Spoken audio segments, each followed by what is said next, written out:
Everyone, आज GS paper 2 हम लोग करेंगे। देखिए, बीपीएससी जी मेंस जीएस पेपर 2 जितना हम लोग पहले किए थे उसके आगे करेंगे। आज कौन सा है क्वेश्चन? निर्धनता मानव जीवन की मूलभूत आवश्यकताओं से वंचित रहने का मामला है, समझाइए इसे खत्म करने का उपाय को सुझाइए। उत्तर में देखेंगे, निर्धनता के आशय उस सामाजिक अवस्था से है जिसमें समाज का एक भाग अपने जीवन की मूलभूत आवश्यकताओं जैसे रोटी कपड़ा मकान को पूरी तरह नहीं कर पाता है। ऐसी स्थिति में समाज का एक भाग न्यूनतम जीवन स्तर से वंचित रह जाता है तथा केवल निर्वाह स्तर पर ही गुजारा करता है, तो यह कहा जाता है कि समाज में व्यापक निर्धनता मौजूद है। निर्धनता शब्द का प्रयोग दो रूपों में व्यक्त किया जा सकता है। निर्धनता कितना रूपों में? दो रूपों में व्यक्त किया जा सकता है। निरपेक्ष निर्धनता तथा सापेक्ष निर्धनता। किसी व्यक्ति के निरपेक्ष निर्धनता का आशय यह है कि उसकी आय या उपभोग इतना कम है कि वह न्यूनतम भरण पोषण स्तर से नीचे स्तर पर जीवन यापन कर रहा है।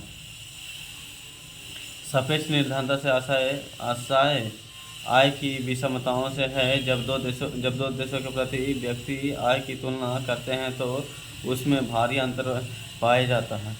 इसी अंतर के आधार पर हम कह सकते हैं कि एक देश दूसरे देश से गरीब हैं। यह गरीबी सापेक्षिक निर्धनता होती है, किंतु भारत में निर्धनता के निरपेक्ष विचार को अपनाया जाता है। लेस्टर आर ब्राउन ने लिखा है कि निर्धनता निराशा है। निर्धनता क्या है? निराशा है।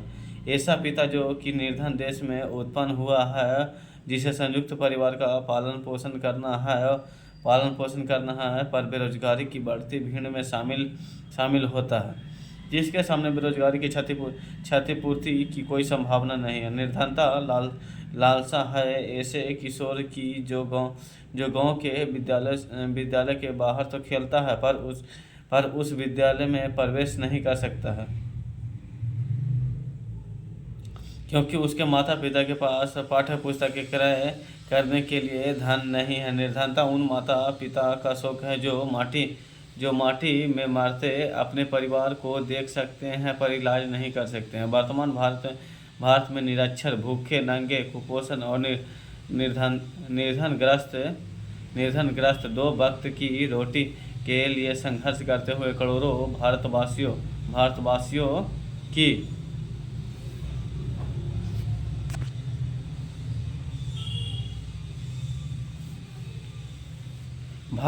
की यही स्थिति है। वस्तुतः निर्धनता समस्त अपराधों की जननी है। यह मनुष्य को न केवल निराश के गर्त में डुबो देती है, वरना उसमें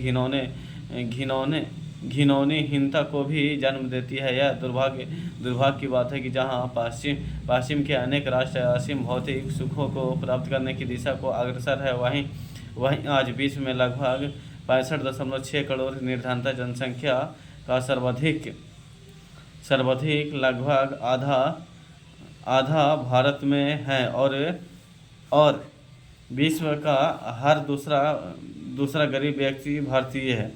रोटी कपड़ा और मकान लोगों के आधारभूत आवश्यकता है। इन तीनों में भोजन सबसे अधिक महत्वपूर्ण है। भारत में दरिद्रता का मुख्य कारण जनसंख्या के सापेक्ष कृषि भूमि कम होना, जिससे सभी लोगों को पर्याप्त मात्रा में खाद्यान्न प्राप्त नहीं हो पाता है। बढ़ती जनसंख्या अशिक्षा, अज्ञानता, रूढ़िवादिता आदि बुराइयों से प्रभावित होती है, जिससे वह अकुशल श्रम के रूप में पड़ा रहता है और उसे कहीं भी काम नहीं मिल पाता है। निर्धनता एक बहुआयामी समस्या है जिसका समाधान सरल एवं सहज नहीं है, फिर भी बहुत हद तक काम किया जा सकता है। निर्धनता को कम करने का उपाय एवं विधियाँ निम्न है। जनसंख्या वृद्धि पर नियंत्रण।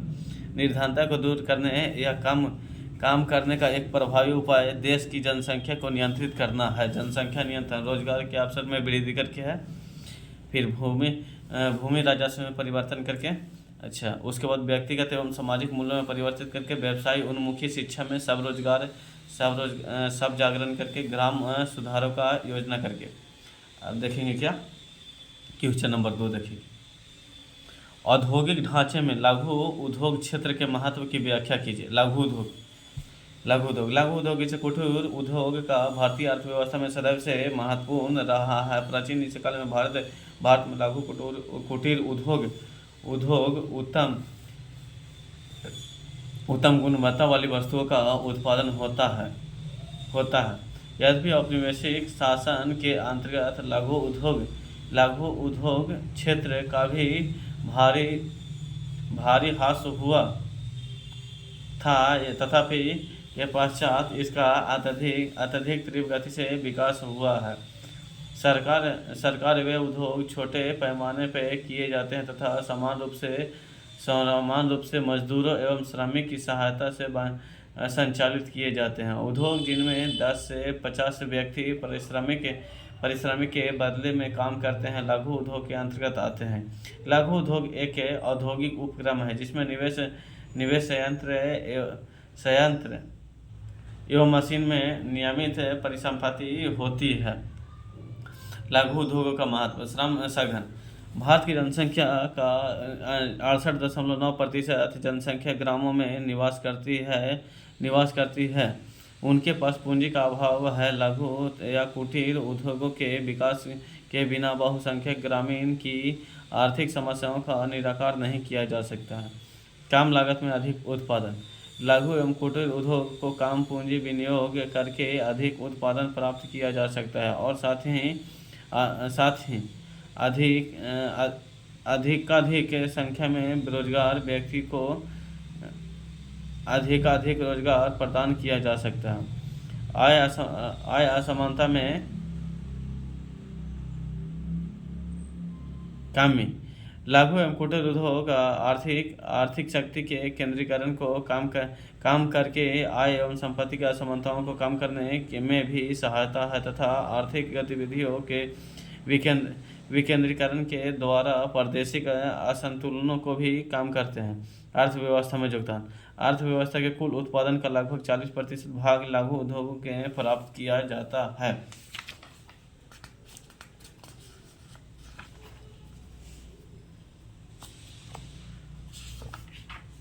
अब देखेंगे विकास की बढ़ती जनसंख्या।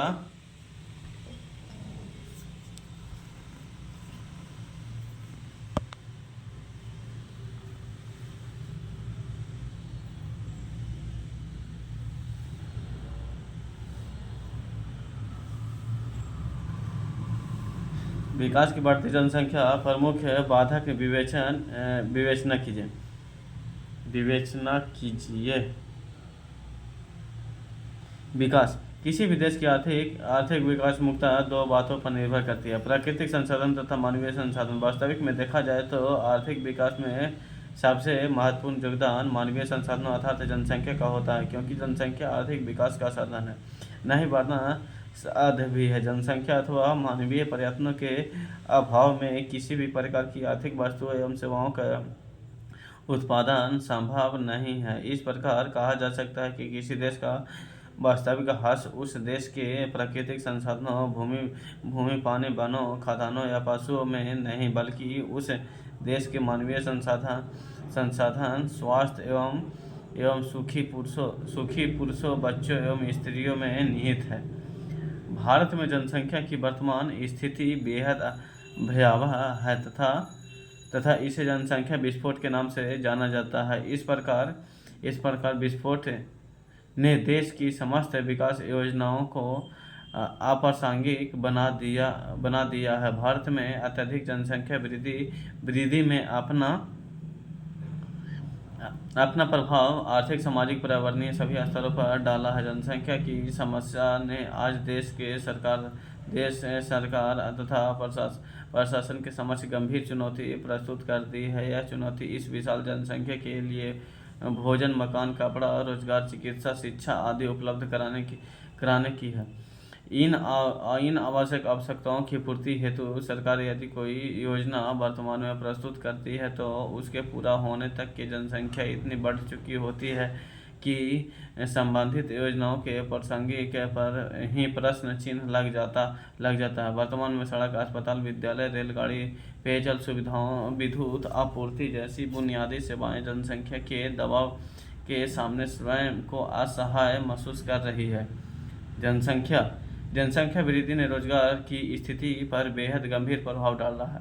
यह वर्तमान में करोड़ों व्यक्ति रोजगार की तलाश में है। जनसंख्या वृद्धि ने देश के आर्थिक विकास पर भी भारी नकारात्मक प्रभाव डाला है।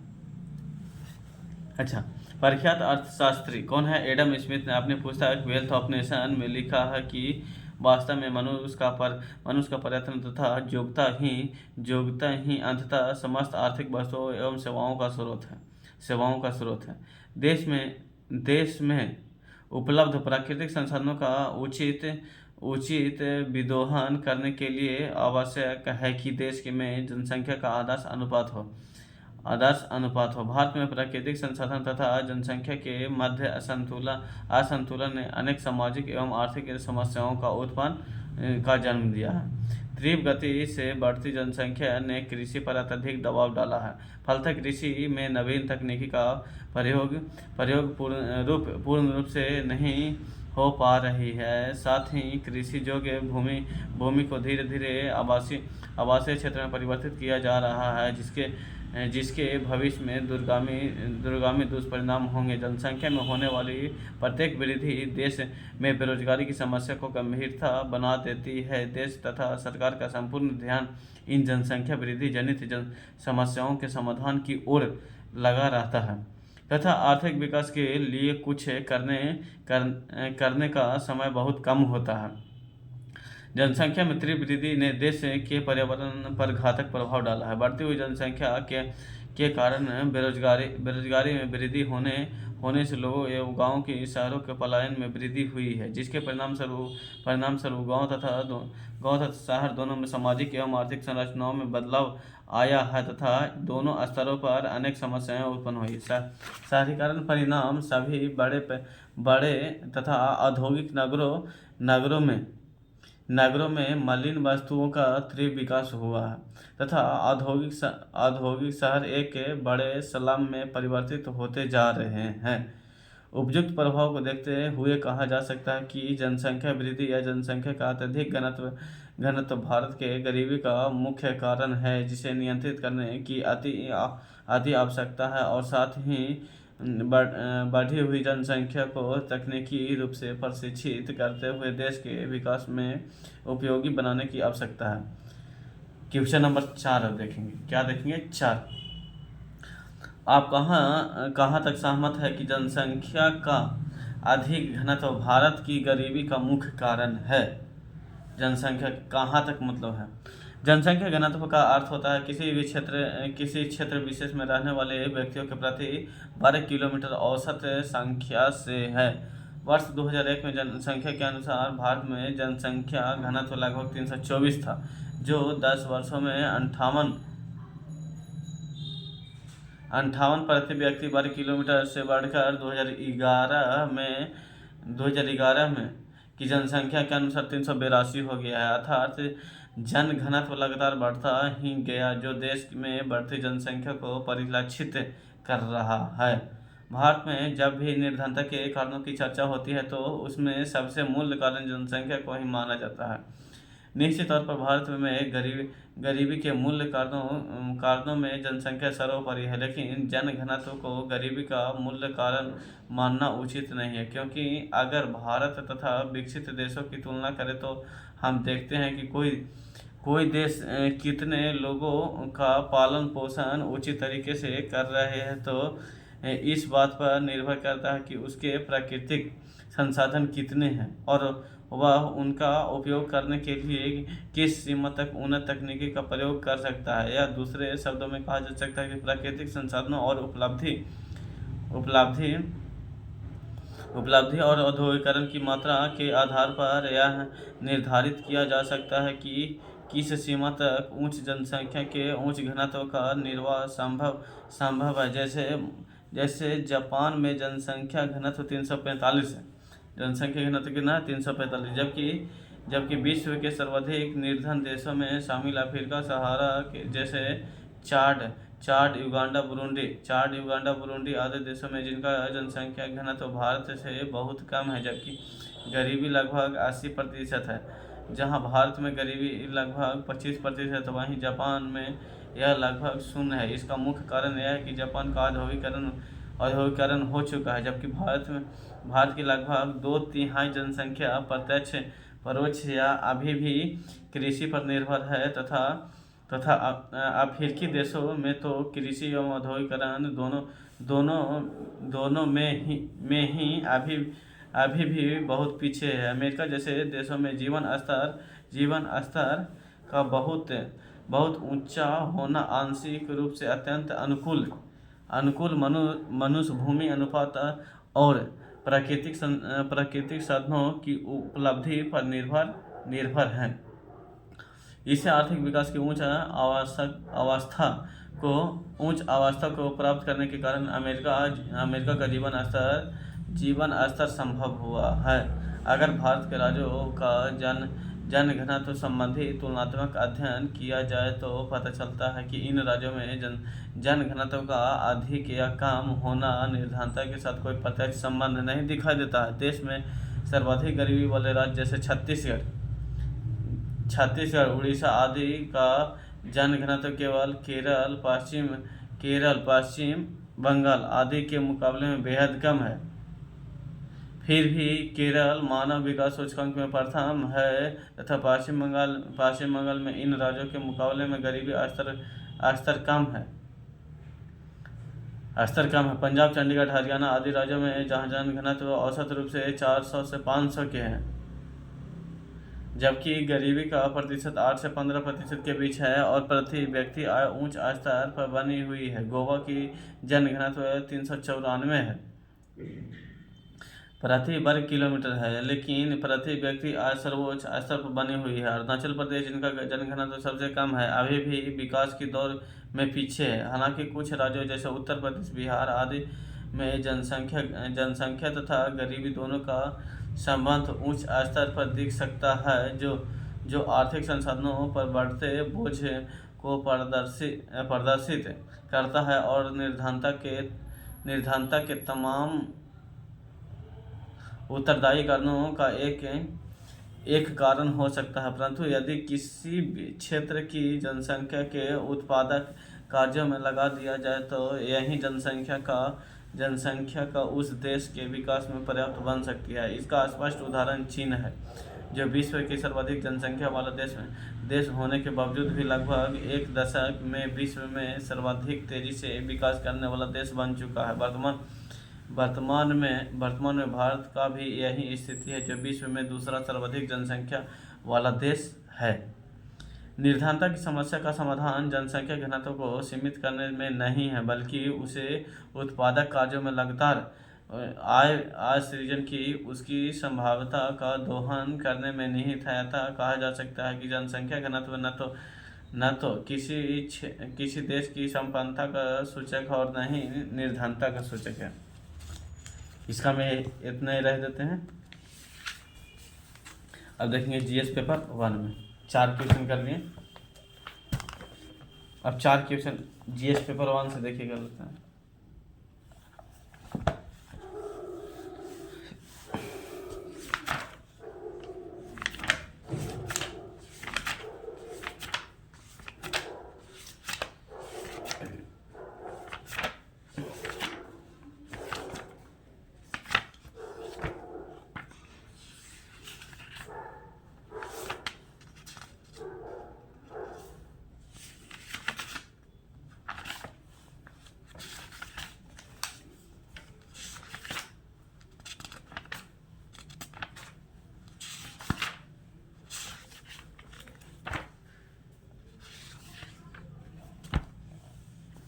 बिहार में आधुनिक शिक्षा का विकास देखेंगे। बिहार में क्या देखेंगे? आधुनिक शिक्षा का विकास।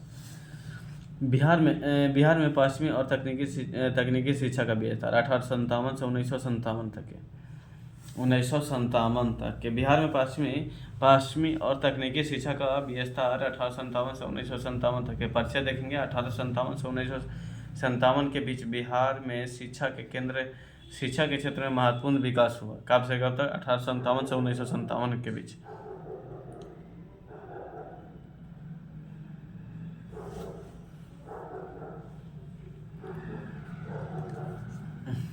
यह परिवर्तन मुख्य रूप से ब्रिटिश औपनिवेशिक नीति और सामाजिक राजनीतिक परिवर्तनों और एक औद्योगिक दुनिया की आधुनिक कार्यबल की बढ़ती आवश्यकता में प्रभावित था। पश्चिमी शिक्षा का विस्तार, प्रारंभिक प्रयास और औद्योगिक औपनिवेशिक नीति। 1857 से 1870। 1857 के विद्रोह के बाद ब्रिटिश सरकार ने अपनी सत्ता को मजबूत करने और शिक्षा प्रणाली पर अधिक नियंत्रण स्थापित करने के कदम उठाए। 1835 का मैकाले मिनट्स और 1854 का वुड्स डिस्पैच पश्चिमी शिक्षा को बढ़ावा देने के लिए बुनियादी ढांचा प्रदान करते थे। बिहार में शिक्षा की शुरुआत शहरी क्षेत्रों जैसे पटना और मुजफ्फरपुर में हुआ है। 1800 मैकाले मिनट्स कब आया था? 1835 में। वुड डिस्पैच कब आया था? 1854 में। वुड डिस्पैच मैकाले मिनट्स 1835 में, वुड डिस्पैच 1854 ईस्वी में। पटना मुजफ्फरपुर में। पटना कॉलेज में 1863 में जैसे विद्यालयों की स्थापना पश्चिमी शिक्षा की शुरुआत को चिन्हित करती है।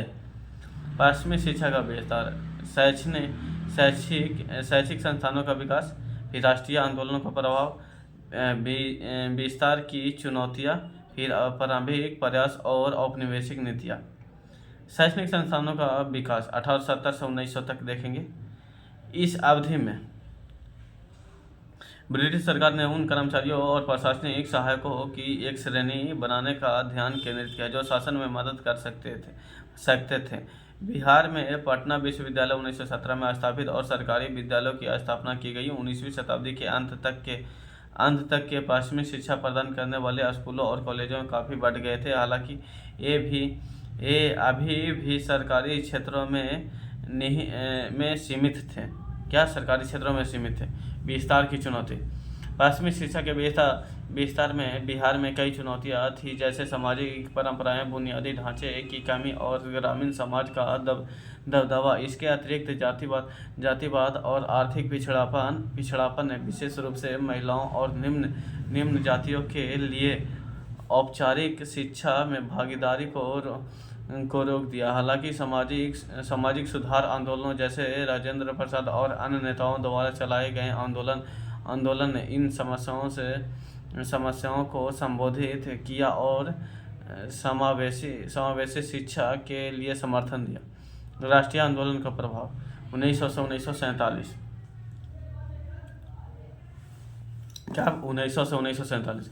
20वीं सदी के प्रारंभ में बढ़ते राष्ट्रवादी उभार ने पश्चिमी शिक्षा के विस्तार को और बढ़ावा दिया। गांधी और लाला लाजपत राय जैसे नेताओं ने ब्रिटिश शासन को चुनौती देने के लिए आधुनिक शिक्षा की आवश्यकता पर जोर दिया। तकनीकी शिक्षा का विस्तार, क्या देखेंगे?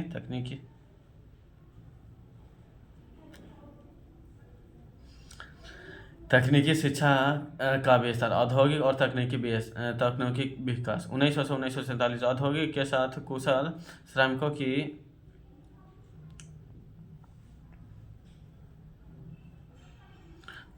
श्रमिकों की आवश्यकता बढ़ी और ब्रिटिश सरकार ने तकनीकी शिक्षा पर ध्यान देना शुरू कर दिया। हालांकि बिहार के तकनीकी शिक्षा का प्रसार धीमा था। स्वतंत्रता प्राप्ति के बाद विकास 1947 से 1957। स्वतंत्रता के बाद बिहार में पश्चिमी और तकनीकी शिक्षा पर अधिक ध्यान दिया गया।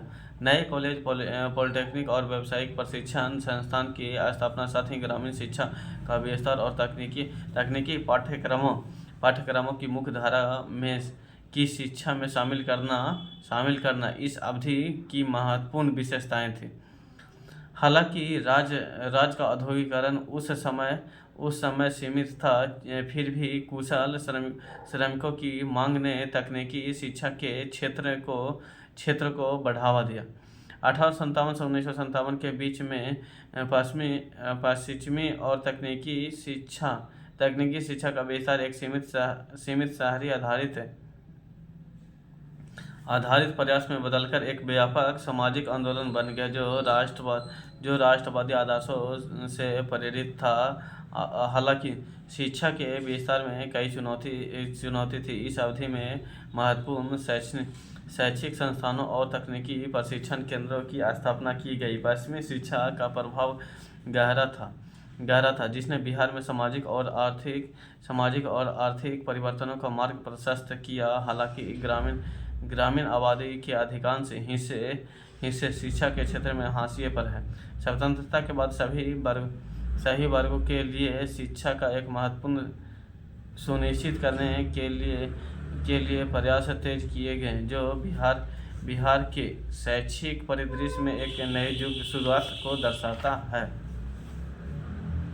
क्वेश्चन नंबर 2 देखेंगे। प्राचीन काल में बिहार शिक्षा और अध्यात्म का केंद्र रहा है। इसकी विस्तृत व्याख्या कीजिए। प्राचीन काल में बिहार शिक्षा और आध्यात्मिक केंद्र था। बिहार प्राचीन इतिहास में शिक्षा और अध्यात्म का एक महत्वपूर्ण केंद्र रहा है। यह राज्य अपने धार्मिक आंदोलनों, बौद्धिक परंपराओं और दार्शनिक योगदान के लिए प्रसिद्ध है। बिहार की भूमिका शिक्षा और अध्यात्म के केंद्र के रूप में इस राज्य के प्रमुख विश्वविद्यालयों, धार्मिक नेताओं और बौद्धिक धाराओं से जुड़ी हुई है। प्राचीन शिक्षा के केंद्र नालंदा विश्वविद्यालय, विक्रमशिला विश्वविद्यालय। नालंदा 5वीं शताब्दी में स्थापित नालंदा विश्वविद्यालय प्राचीन दुनिया के पहले आवासीय विश्वविद्यालयों में से एक था। यह मुख्य रूप से बौद्ध अध्ययन केंद्र था, लेकिन यह तर्कशास्त्र, खगोल, चिकित्सा, दार्शनिक जैसे विषयों की शिक्षा दी जाती थी।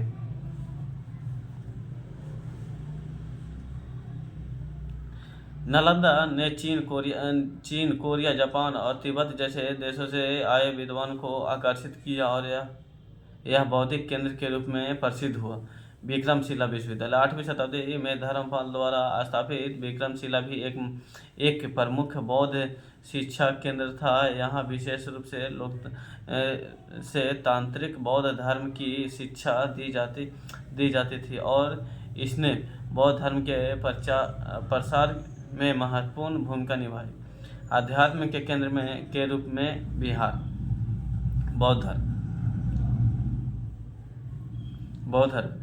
बौद्ध धर्म का जन्म स्थान है। बोध गया, जहाँ गौतम बुद्ध ने बोधि वृक्ष के नीचे ज्ञान की प्राप्ति बौद्धों के लिए एक पवित्र स्थल है। सारनाथ, यहाँ बुद्ध ने अपना पहला उपदेश बौद्ध धर्म के प्रसार की एक महत्वपूर्ण स्थान है। जैन धर्म, बिहार के वैशाली में महावीर का जन्म हुआ था।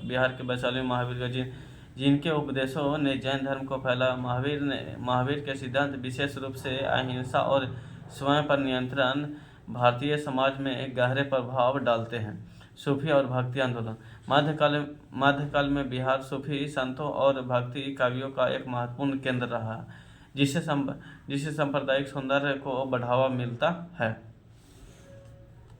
शिक्षा के क्षेत्र में बिहार का योगदान। बिहार ने भारतीय दार्शनिक और तर्कशास्त्र के क्षेत्र में महत्वपूर्ण योगदान दिए, जहां विद्वानों ने बौद्ध तर्कशास्त्र और जैन शास्त्र के क्षेत्र में नई धारा विकसित की। आर्यभट्ट, जो बिहार के निवासी थे, ने गणित के खगोल शास्त्र की महत्वपूर्ण भूमिका है, जिनका प्रभाव आज भी वैश्विक स्तर पर महसूस किया जा सकता है।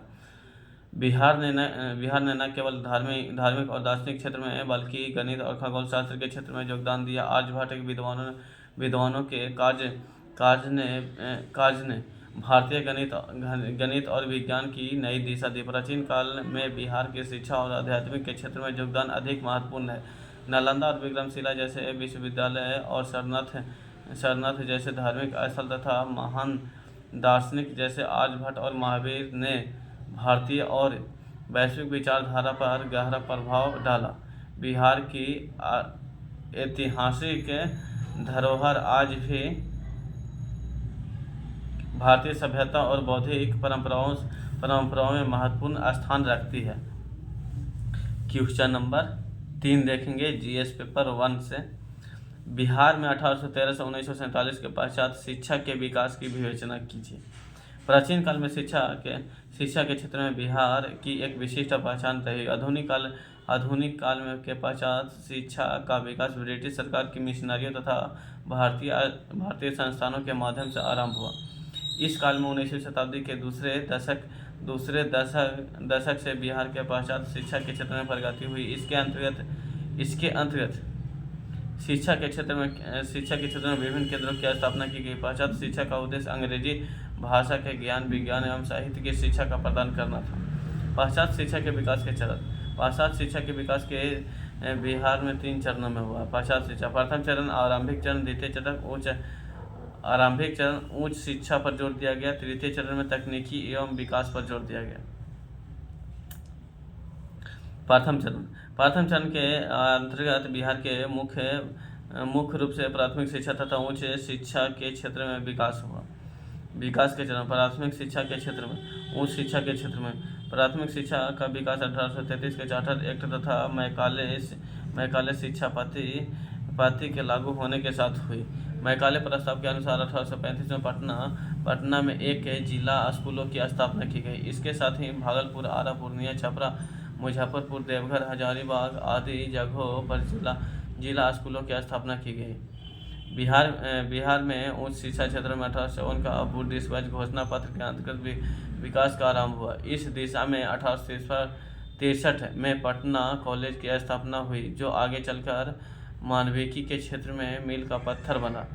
इस कड़ी में 1889 में बिहार के नेशनल कॉलेज की स्थापना हुई। द्वितीय चरण। इस चरण में पाश्चात्य शिक्षा के क्षेत्र में विज्ञान शिक्षा, कृषि शिक्षा तथा औद्योगिक के क्षेत्र में विकास हुआ। इस चरण में कई नवीन संस्थानों की स्थापना हुई। नवीन संस्थान कौन सा था?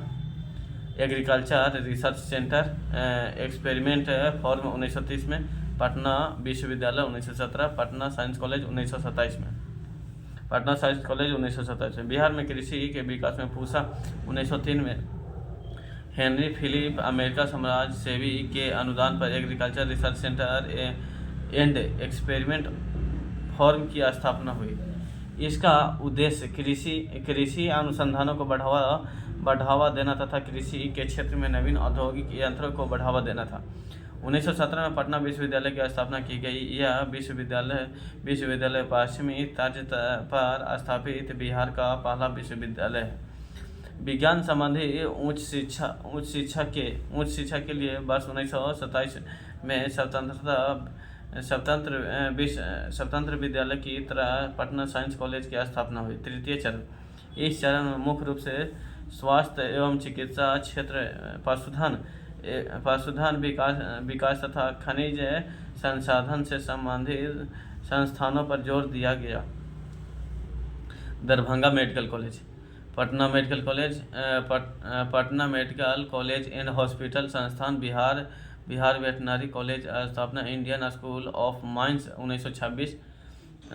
स्वास्थ्य एवं चिकित्सा के क्षेत्र में उच्च शिक्षा के विकास के लिए वर्ष 1925 में Patna medical college and hospital की स्थापना की गई। इस संस्थान में मेडिकल की शिक्षा तथा साथ ही रोगियों का उपचार आरंभ हुआ। यह कॉलेज आज भी बिहार का अग्रणी चिकित्सा संस्थान है। इसी क्रम में 1946 में दरभंगा मेडिकल कॉलेज की स्थापना हुई। पशु चिकित्सा के क्षेत्र में भी बिहार के अग्रणी योगदान दिया। इसके लिए बिहार के वेटरनरी कॉलेज पटना की स्थापना की गई। बिहार खनिज संसाधन के लिए महत्वपूर्ण क्षेत्र है। इस क्षेत्र में भी शिक्षा का विकास हुआ। वर्ष 1926 में इंडियन स्कूल ऑफ माइंस की स्थापना की गई। इसका प्रमुख उद्देश्य खनिज संसाधनों के शोध को बढ़ावा देना है। बिहार में नारी शिक्षा के क्षेत्र में विकास हुआ। वर्ष 1914 में बिहार और उड़ीसा सरकार ने अपने प्रांत में नारी शिक्षा के लिए बांकीपुर तथा कटक में कन्या विद्यालय प्रारंभ किया। उपयुक्त विवेचना से स्पष्ट है कि बिहार ने 1813 से 1947 के मध्य पाश्चात्य शिक्षा के क्षेत्र में अग्रणी विकास किया, जिसका परिणाम राष्ट्रीय आंदोलन के साथ ही राष्ट्र निर्माण पड़ा। Thank you, bye bye all of you, जय हिंद।